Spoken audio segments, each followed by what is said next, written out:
Hey, say it again.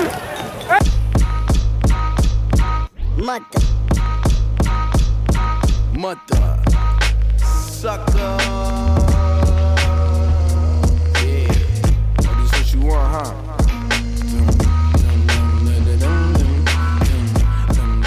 You could live under a rock and still have heard about George Floyd, a black man killed in police custody over in South Minneapolis.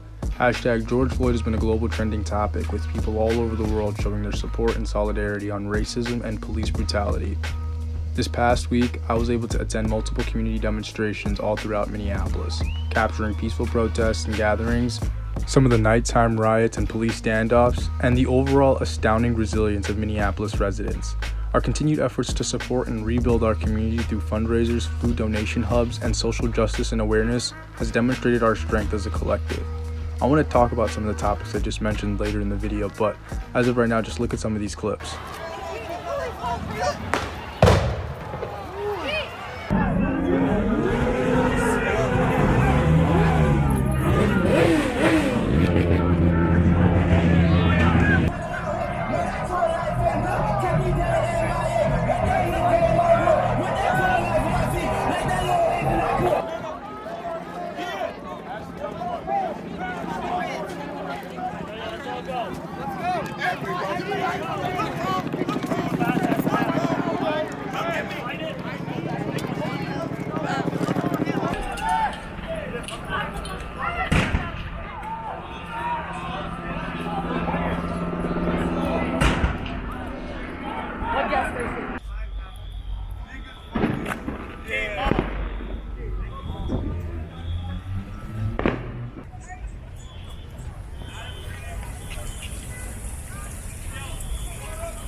Keep the drug speech, assholes. You know it! You know you're fucking wrong! Get out of here! Get the fuck out! You're wrong!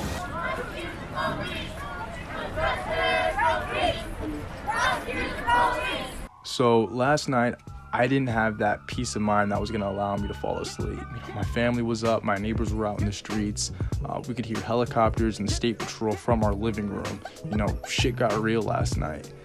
Personally, I definitely don't think violence is the answer, but I do understand that in some instances it's necessary, particularly when we're talking about the innocent killings of black bodies. It's cracking. What really frustrates me are the people that are using these large demonstrations and riots / protests, or whatever the fuck you want to call them, just to wreak havoc. They're out here glorifying destruction and solely thinking about themselves. And that's why sometimes I empathize with these business owners, because they're not the ones doing shit. What is he saying? You're ruining those people's lives. The fucking media, you've been pushing that drug war fucking forever. Fuck your media. You guys are horrible what happened. No question about it. They charge him, he'll be convicted. I hope he's convicted. There's a little else to wait. Look at this. And now you have people that live and occupy these neighborhoods and communities that are suffering for this shit. You know, we no longer have grocery stores, gas stations have been burned down to the ground, public transportation's no longer running. And what do you expect them to do? Go to neighboring cities or counties just to grocery shop? Some people don't even have cars. Mind you, we're also living in a pandemic where over 100,000 people have died. Unemployment is climbing at alarming rates and people are still poor. People have been home for up to 11 weeks, and all these different things have perpetuated some of the violence and even escalated it. Who knows, maybe if they would have brought the officer in that killed George Floyd in sooner, maybe they could have avoided some of the destruction to Minneapolis. One thing about music, when it hit, you feel no pain. Like no sex controls your brain. I know that's game. Understand your anger. This shit hurts. Y'all tore up the fucking city, and I understand that. But it's time to heal. It's time to heal. We got one top of the street though. Social media has been going crazy with updates. Any platform you go to, people are providing links, locations, and tons of other helpful information.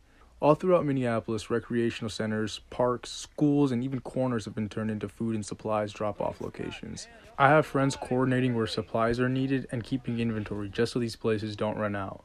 The coolest thing about all of this is that no matter what, we all got each other, and there's no way we're going to let our neighbors and community members fall through the cracks. This just reiterates that businesses and stores are replaceable, and human life isn't. A 35-year-old truck driver from Otsego is in jail this morning after driving his semi-tanker truck into a crowd of protesters on the 35W bridge.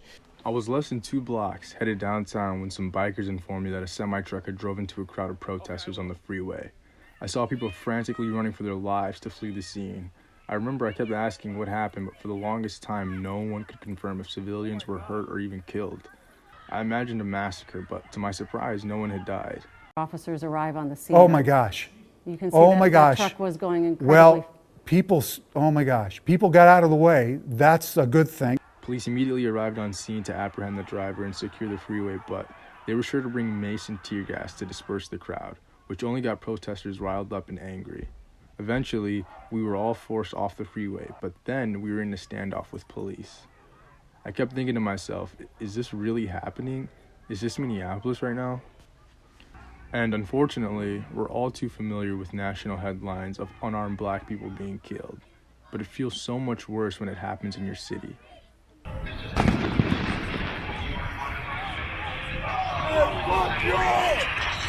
are ordered to cease your unlawful behavior and disperse peaceably from the area immediately.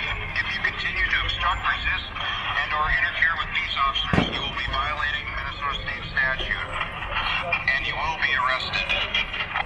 Late last night, when I ended up coming back home from some of the rioting, I couldn't even sleep because of all the uncertainty of what was going on outside. You know, I could literally overhear a group of 10 dudes talking about, yo, we gotta stick together, let's go kick doors, let's go hit stains, all this crazy ass shit, knowing damn well they could run right through my apartment, take anything they wanted, and probably get away with it. Granted, I don't think most people were out there trying to, kick doors and break into homes and hurt people, but at the same time, anything could have happened last night. It was simply chaotic, and police were not going to come out to do anything if you would have called them. Don't get me wrong, it's still fuck 12, but we have to understand not all officers are bad, but we seriously need to change how our country is policed. I think it's super important that police officers need to reflect the communities they serve because there are so many different cultural competencies that play into different communities. Take Minneapolis, for example. We have a very large Latino, Hmong, Somali population, and we also have black and white people that live here, as well as other races, don't get me wrong, but still having that understanding of who these people are and where they come from and what their cultures are like definitely goes a long way. When I say George, y'all say Floyd! George! Floyd! George! Floyd! Justice! No peace! No justice! No peace! I'm hopeful that the events that transpired this past week in Minneapolis can really lead to some positive changes and meaningful conversations. With the rest of the world paying attention, let's not put all of our focus into the riots and looting and all the other violent stuff going on, but rather systemic racism and other injustices people of color face in this country. The Color of Fear is a 1994 documentary that talks about race relations in America with a group of 8 diverse Americans. The documentary is well known for its clip of Victor Lewis explaining in a sit-down discussion of what it's like to be black in America. He goes on to say that it's not up to us to solve racism, but the responsibility of white people. And part of being white in America is having the luxury of not knowing what it's like being black. American and white and human become synonyms. That why can't we just treat each other as human beings? To me, when I hear it from a white person, it means, why can't we all just pretend to be white people? I'll pretend you're a white person, and then you can pretend to be white. Why don't you eat what I eat? Why don't you drink what I drink? Why don't you think like I think? Why don't you feel like I feel? God damn it, I'm so sick and goddamn tired of hearing about that. I'm sick of that. That's what it means to be human being to me. That's what it means to be white. That's what it means to be American. This past week has been a roller coaster of emotions for me, and what happened to George Floyd was fucked up, but unfortunately, it's not new. We've screamed, we've begged, We've burned cities down. What else do we need to do in order for our voices to be heard? Here we go, breaking day with a mad law session. Down in Brook Town, it's Black Moon and Smith and Wesson. Pick up the pace, cause we're right behind you. Black the pump got X amount of shots. Take one, take your back. Booyah!